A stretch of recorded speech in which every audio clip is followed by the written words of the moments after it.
আগমনকালের তৃতীয় সপ্তাহ সোমবার। প্রথম পাঠ গণনা পুস্তক 24 অধ্যায়, পদ সংখ্যা 2 থেকে 7 এবং 15 থেকে 17। বিধর্মী মানুষের কণ্ঠেও একদিন ঘোষিত হয়েছিল এই বাণী, যাকব বংশ থেকে জেগে উঠবে একটি তারা। ইসরায়েলীয়দের বিরোধী এক রাজার নির্দেশে বিধর্মী প্রবক্তা বালায়াম ইসরায়েলীয়দের অভিশাপ দেবার জন্যে এসেছিল। চোখ তুলে তাকিয়ে বালায়াম সামনে গোটা ইসরায়েলকে দেখতে পেলেন। ইসরায়েলীয়রা গোষ্ঠী অনুসারে পরপর তাঁবু ফেলে রয়েছে। সেই সময় ঈশ্বরের আত্মিক প্রেরণা তার ওপর নেমে এলো। তিনি তার দৈববাণী ঘোষণা করতে শুরু করলেন। তিনি বলে উঠলেন, শুনুন বেয়োরের পুত্র বালায়ামের এই দৈববাণী, শুনুন সত্যদর্শী এক মানুষের এই দৈববাণী। ঈশ্বর যা বলেন তা শুনতে পায় যে মানুষ, শুনুন তার এই দৈববাণী। স্বয়ং সর্বশক্তিমান দর্শনে যা দেখিয়ে দেন, এই মানুষটি তো তা দেখতেই পায়। সমাধিমগ্ন হয়ে তার চোখ খুলে যায়। আহা যাকব, কি সুন্দর তোমার ওই সমস্ত শিবির! ইসরায়েল, কি অপরূপ তোমার ওই আবাসগুলি! দেখতে যেন পুঞ্জ পুঞ্জ তাল গাছের মতো, নদী তীরের যত উদ্যানেরই মতো, ভগবানের রোপিত যত ঘৃত কুমারী গাছেরই মতো, জলের ধারে দাঁড়িয়ে থাকা যত এরস গাছেরই মতো। একদিন এই জাতির পাত্র থেকে জল উপচে পড়বে, তাদের বোনা বীজের ওপর ঝরে পড়বে প্রচুর জল।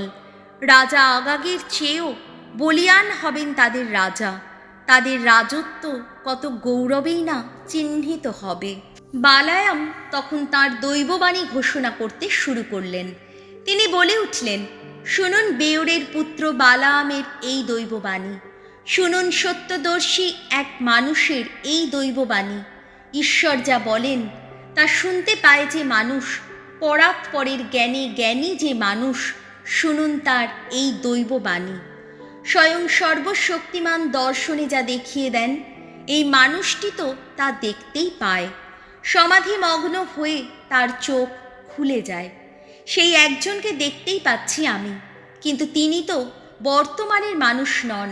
দর্শন করছি তাকে, কিন্তু এখনও দূরেই রয়েছেন তিনি। এক সময় যাকব বংশ থেকে জেগে উঠবে একটি তারা। ইসরায়েলের মাঝখান থেকে একটি রাজদণ্ডের অভ্যুদয় হবে। সেই রাজদণ্ডের আঘাতে মোয়াবের যত শীর্ষজন বিচূর্ণ হয়ে যাবে। শ্বেত বংশীয় সকলেই ধূলিসাৎ হবে। প্রভুর বাণী। শ্যাম সঙ্গীত ধুয়ো। দাও প্রভু দাও সত্যের সন্ধান, ওগো ভগবান আমায় দেখাও তোমার আপন পথ। দাও বলে দাও কোথায় তোমার সরণি, তোমার সত্য মার্গে আমায় নিত্য চালিত করো। আমায় দীক্ষা দাও ওগো, আমার ত্রাণীশ্বর যে তুমি। ধুয়ো।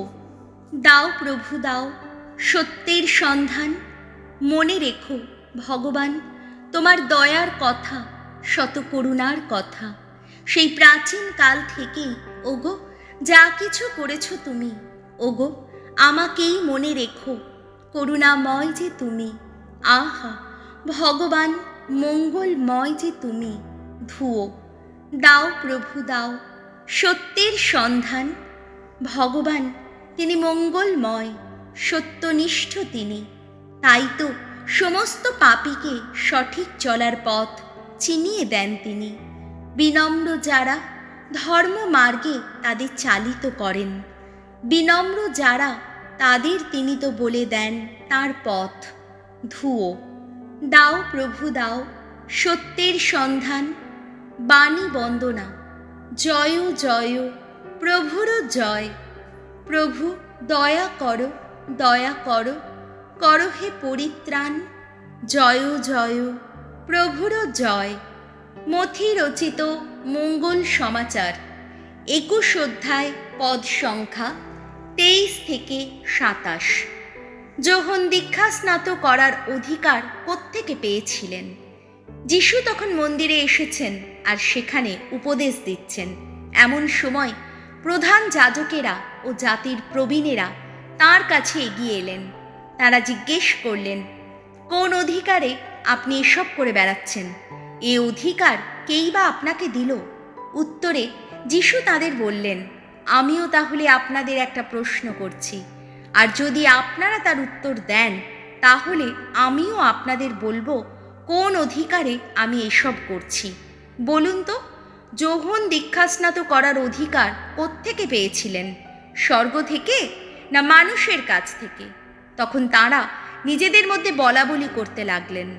আমরা যদি বলি স্বর্গ থেকে, তবে ও আমাদের নিশ্চয় বলবে, তাহলে তোমরা তাকে বিশ্বাস করনি কেন? আবার যদি বলি মানুষের কাছ থেকে, তাহলে কিন্তু এখানে উপস্থিত লোকদের ভয় আছে, কেননা যোহনকে তো সবাই প্রবক্তা বলেই মানে। তাই উত্তরে তারা যিশুকে বললেন, আমরা জানি না।